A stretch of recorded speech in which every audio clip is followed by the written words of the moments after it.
Hey guys, Lotusums here, coming at you with another review, and this time we got the last part of the Codex Death Guard review. I'm gonna take a closer look at Mortarion. Now, usually I wouldn't cut the video in as many parts, but if it comes to Primarchs, I always do an excluded video because Primarchs are very powerful and very expensive units. And since they are almost a third of your army, if you're playing 1500 points, for example, or a fifth or whatever you want, it's such a big huge chunk of points that you should know everything you need to know about them, and if at all, if you would bring them at all, and why would you bring them. There is some specific stuff like land race that are expensive as well, but Primarchs are a very different unit in that sense that they get to do buffs and whatnot and have a very different role than most other units have, even HQs, even those are more specialized than the Primarchs are. Alright, so Mortarion is clocking at 470 points. Now, considering everything, that is probably 1/4 of your army. It might be more, it might be less, but it is expensive. It is a very expensive model nonetheless. The thing is though, he does have a very good stat line, he has good abilities. I think he might be worth it, but we will decide this after looking at everything he has. So first of all, he's moving 12, which is pretty decent. He might be a little bit faster maybe if you get decent buffs on him, but not very much, most likely.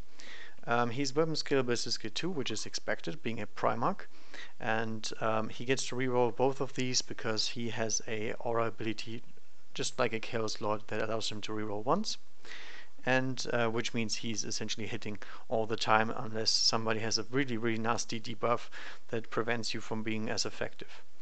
Strength 8 base is really good. Strength 7 is also would be okay, but strength 8 is where it's cooking at, because we're wounding everything toughness 4 on 2s, we're dealing maximum damage to medium tanks, and we do decent damage to heavy tanks because we wound them on 3s and 4s respectively. Toughness 7 is good, but it's not top tier. Top tier would be toughness 8, but you can guess why he's lower toughness than other stuff, because he's essentially not a tank.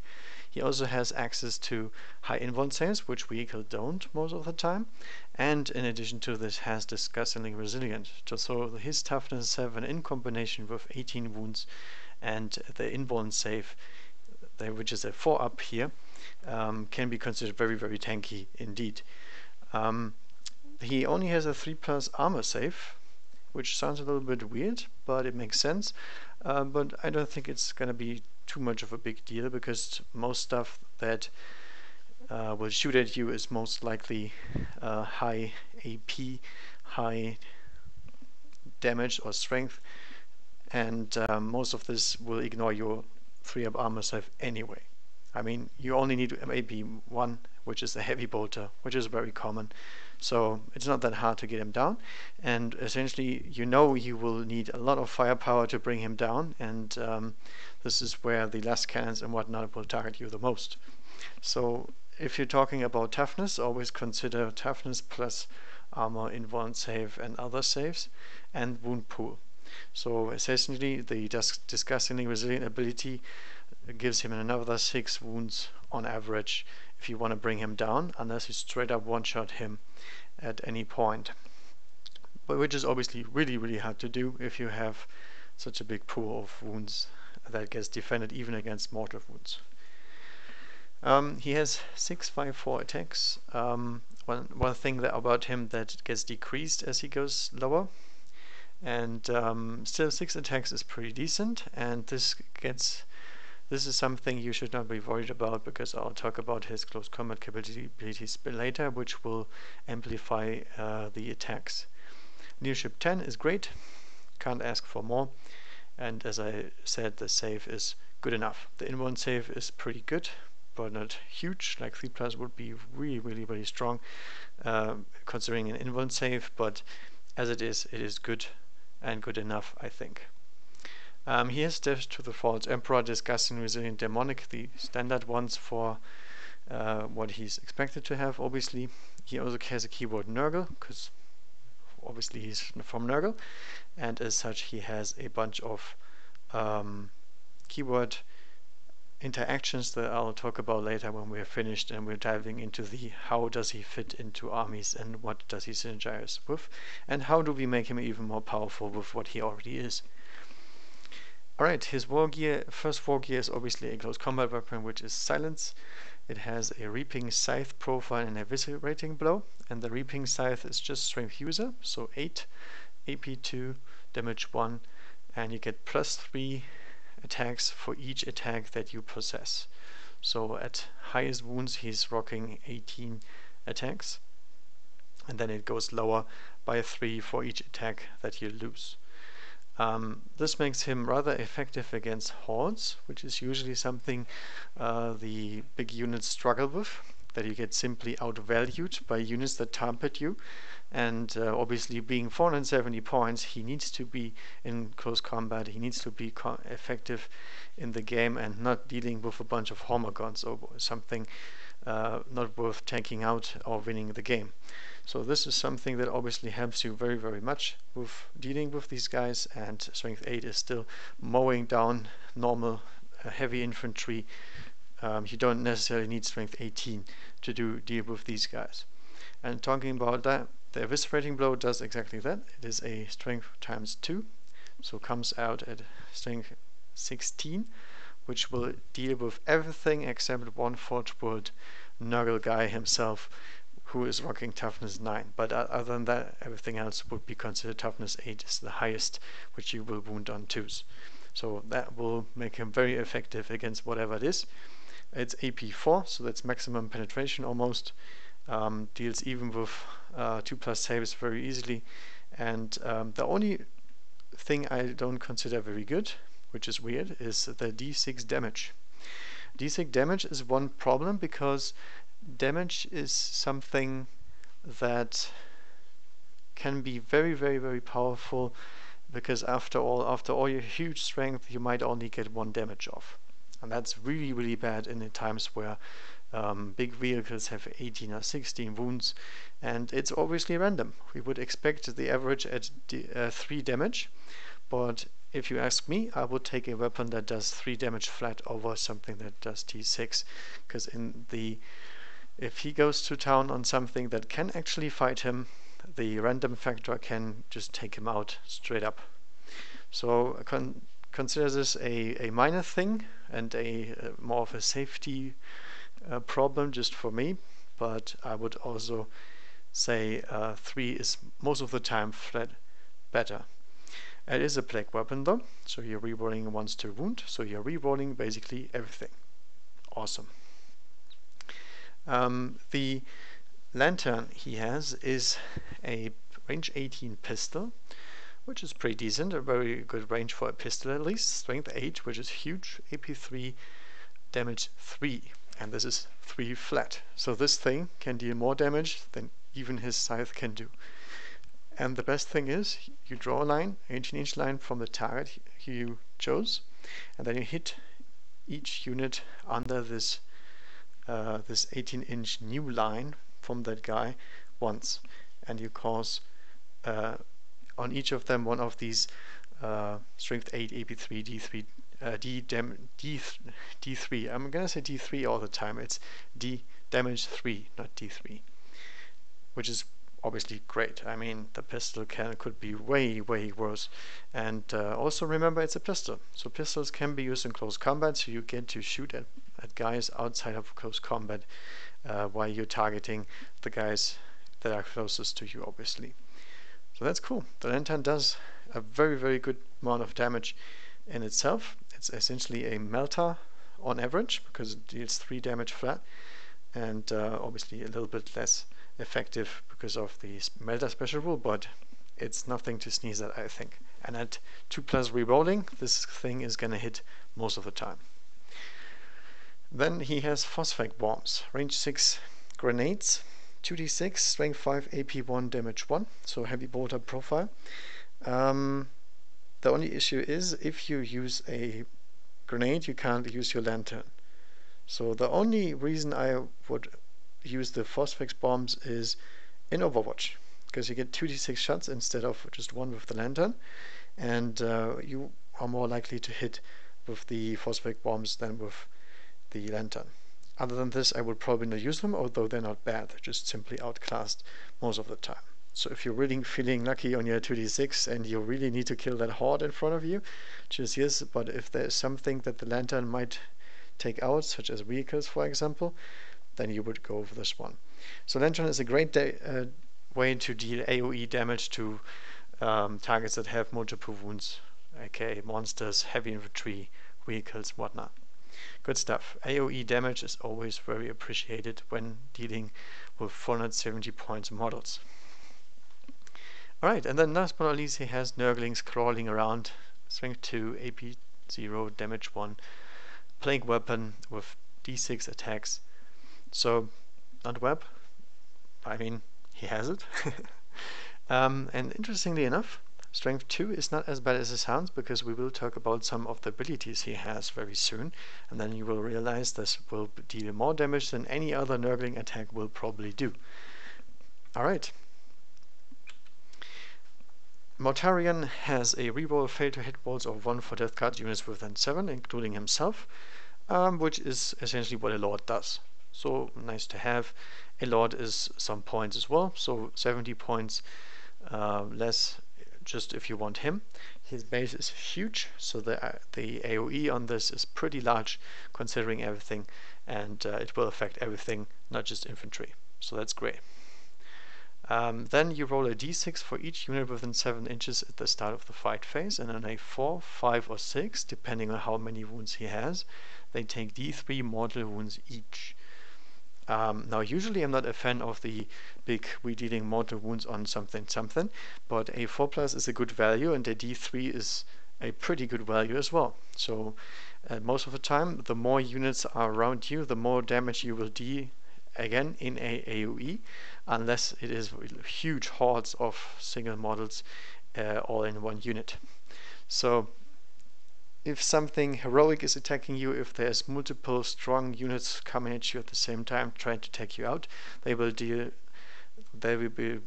dealt maximum damage to because of the amount of units they send. So that's good.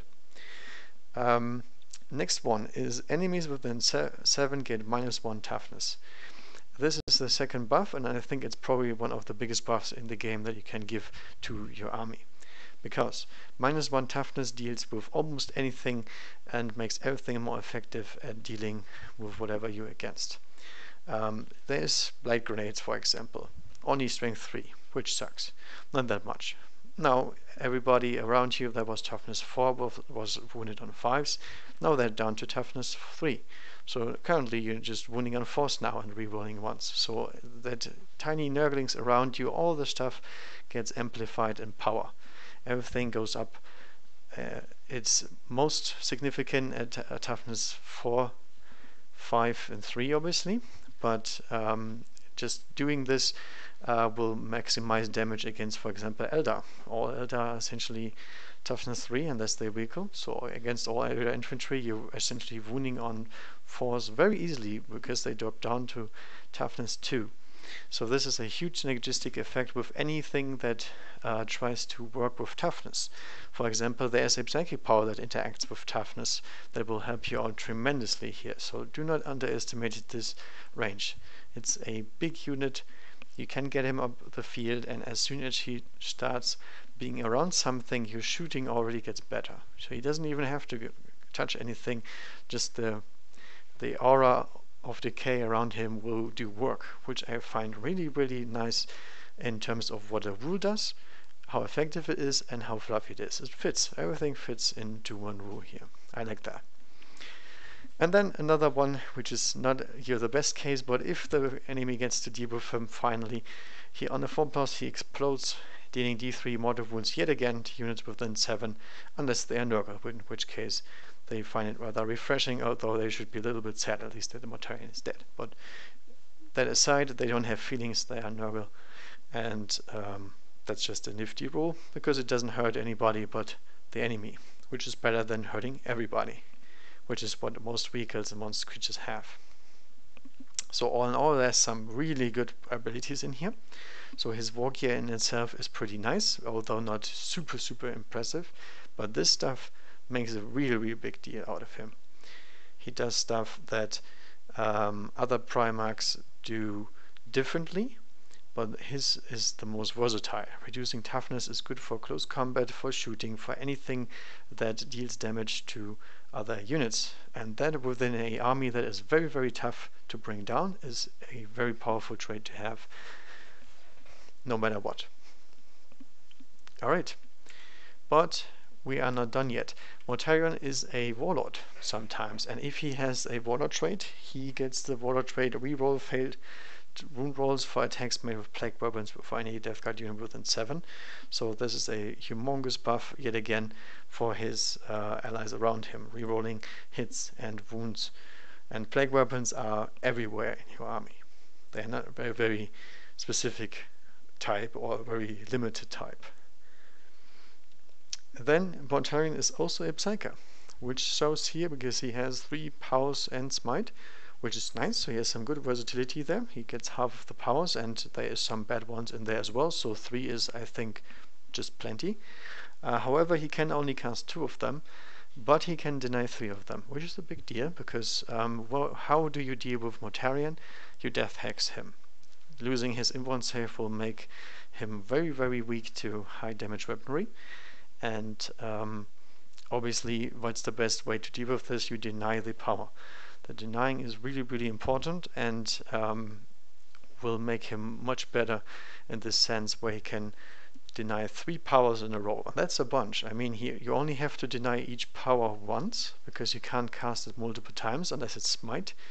And this will make sure that there's some really nasty powers that could get you denied, because most of these have range 18, and you will be in deny range with 24 pretty easily. Obviously, this is also a security net for other Death Guard units. So if you don't bring any Psykers and you want to rock Mortarion, you just have some psychic defense on him, even if the enemy is just not trying to deal with him but your army instead, because he has this big 48 bubble of deny the witch. Alright, so in a sense, Psychic is nice and everything, but we have to have a look what actually is the Psychic powers that he synergizes best with. So we'll get back to the Death Guard Contagion Discipline. The Death Guard unit with an 18 -1 to hit is obviously great. Miasma of Pestilence works very nicely. Would also work with the other CSM power, although I'm not sure, which will probably be FAQ'd, if the Miasma of Pestilence is the equivalent or the exact same as the Chaos Space Marine one. Which, by the way, per wording, it's not. The power does not say the exact same. They just have the same name, which is Miasma of Pestilence. But other than this, this is talking about Death Guard units, and the other one is talking about Heretic Astartes. So, not sure. They might be able to be casted both, which is very interesting. But obviously, this is a great thing to have to cast on yourself or others, and Gift of Contagion gives you a stacking bonus with your toughness thing, which can be really big deal against Titans, for example.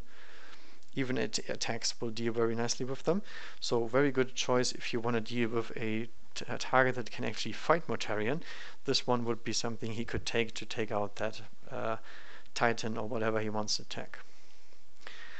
Plague Wind, not so good. Blades of Putrefaction is also a very good one for himself, because he gets to wound better, and obviously causing additional mortal wounds is always appreciated, especially on his huge amount of attacks. Don't forget this. He has tons of attacks if he goes into horde decimation mode with his silence, so this will affect him very much. Unlikely like you expect, because obviously you would say, well, I need more models and small attacks to deal maximum damage with the Blades of Putrefaction, but he has a ton of attacks if he wants to, and in that case it will help him out tremendously. Protestant Vitality doesn't affect him, so this would only be to debuff others, so I wouldn't necessarily take it, although it's a good spell. Only if you have something very fast that can follow him with his movement speed that will be in range to cast But remember, he cannot cast this on himself. He cannot be toughness 8 by this. And then Curse of the Leper. This is the big deal. Closest enemy within 14, you roll 7 dice and suffer mortal wound for each higher than the toughness. Obviously, you reduce toughness, making the spell more effective. And you are very, very fast. You are one of the fastest units in your codex. You get to go to the closest enemy that you actually would like to take these tests on, and making this power much better, which would be usually the limiting factor, because all your sorcerers and whatnot are not as fast into the battle unless they rock in Terminator armor. So this is a good one, I think, as well. So in the end, we have some good choices here, and I mean, with 3 of them, he has one for each situation. You can choose them before the battle, so you can adapt to whatever you want to. And specific psychic powers deal better with foes he might not be able to fight usually, but thanks to 1 attack or -1 toughness, he would be able to. Alright, then finally, we have the Dark Hereticus discipline, which is something you would get here. For example, Prescience, +1 to hit would obviously affect him, because he is technically a CSM, I guess. And same would go for Diabolic Strength. It depends what his keywords are in this sense, but I'm pretty sure he's counting as part of a army. If he's not, forget what I said, but there is a bunch of stuff here that synergizes with his army, so if you want to get some support, you could go with these. Then also he's a demon, and there's oftentimes something that affects Nurgle units, for example. There is some buffs in the Demon Codex that you should take a look at, because they might affect him as well. For example, the recover D3 wounds, which is obviously a big deal. Or you can add 1 to all wound rolls and you double damage on 7+. So that is a big, big deal. I mean, I already talked about it, that it might be a limiting factor to his scythe, that the damage is the issue. So here's the fix for the damage. On each 6 he will deal tremendous amount of damage. So might be worth taking a look at. And then furthermore, we also have obviously Scarbrand, which allows him to immunity to fall, to morale, no falling back all around him and whatnot. But remember, all demons that are not Nurgle might be affected by any debuffs he has, because they are not Nurgle. So very careful with this one. Although the Herald +1 strength would be nice, and then the best one would obviously be Epidemius. He gets a bunch of buffs for each unit that gets destroyed, and he affects you guys in the army. And obviously your army has access to Nurgle demon models, and has even some hybrids like Possessed, for example, or your some of your vehicles. And in this case, the Tally of Pestilence would be really, really good to have. I think it's a little hidden one, because not many guys play demons, and not many guys play demons of Nurgle and then play Epidemius at all. And then obviously Blackcore and the other greater demons are more here, because they would affect him technically, but he already rerolls once and he's already leadership 10, so that doesn't affect him as much as it would the other Death Guard units. Alright, that's it. All in all, I think if we go back to the entire thing, he has some really good abilities. His close combat is obviously really, really nice against hordes, and good against heavy vehicles. Against the super heavy stuff, he probably has to be a little bit more careful, but with some amazing psychic support, he will be able to deal with these guys as well. He has some great synergistic effects for his army and for himself, because he has very different keywords than others. And obviously rewarding essentially hits and wounds with plague weapons and -1 toughness for everything around him will make your entire army more effective. So this is a force multiplier, such as Robot Gilliman. Robot Gilliman has the one better trait that allows everything to get rerolled, both wounds and hits for Ultramarines, and that will also affect stuff that is not plague weapons, or in Ultramarines Codex, let's say bolters.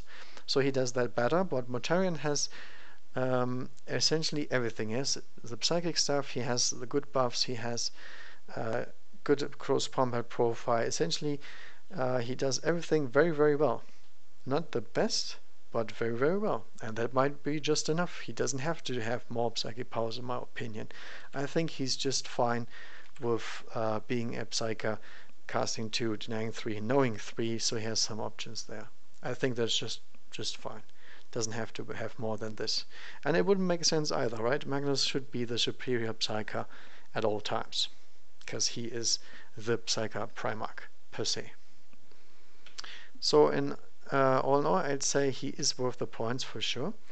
I would probably suggest running him in a higher points list though, because your units are rather expensive. It's a pretty low model count army, and it is very slow. He will be one of the first guys to reach the front line, and he will take the brunt of the damage.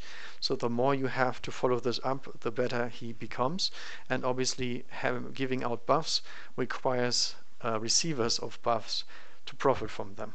So the more points it is, the better the model gets, I think. Bear Apocalyptic, obviously, where he just gets annihilated on the way in, but you know, in every other sense, he would probably be pretty good. And he makes for a good ally as well, because he has very nice synergistic effects with Nurgle Demons and normal, say, Space Marines as well. Although I would recommend running the Space Marines as an extra detachment and not as the main army with Death Guard allies. That would probably work less because it makes them less effective. Alright, that's it about Mortarion. I hope you enjoyed the review. Leave a like if you did. If you have questions, feel free to ask and I'll try to answer it. And I'll see you guys in the next video. And as always, happy wargaming.